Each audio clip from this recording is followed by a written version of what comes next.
Hello, my name is Xander. Welcome to this Django ORM query challenge. You can follow along with this challenge like a tutorial if you're just getting started out, or use it to test your current Django ORM skills. Links to the source code and setup instructions are in the video description. In this challenge, we need to retrieve all products. The query should return only the name and the price fields as a query set, and we need to order by price in descending order.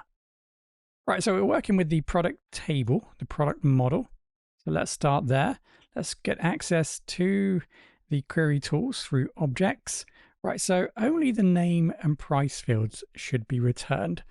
So let's use only, which is then going to allow us to specify which fields to return. Now remember, this is going to return a query set.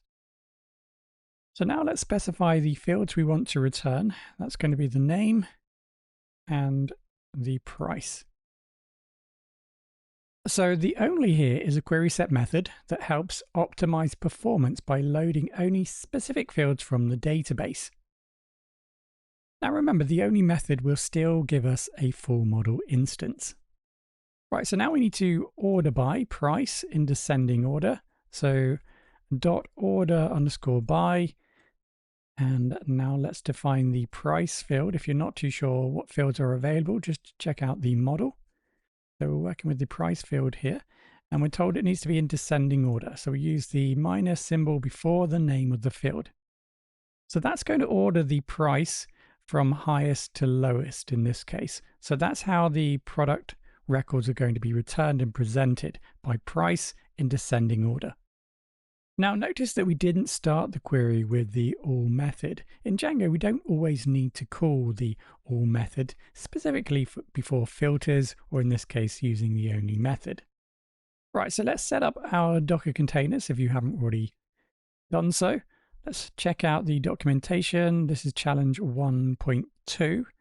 Let's go ahead and try this out. We execute, and looks like we then return the products. Remember, we're returning the products in descending order based upon the price. So the most expensive is displayed at the top here, and the cheapest product will be at the bottom. So it looks like we have ordered correctly, as well as, of course, we're only specifying to return the name and the price field. Now, if you want more challenges, then do check out our YouTube playlist. And if you're ready to master all the skills behind these queries, then jump into our full Django ORM Mastery course. It's designed to take you from the ground up. All the links to the resources are in the video description. And don't forget to like and subscribe to the channel for weekly promotions and course giveaways.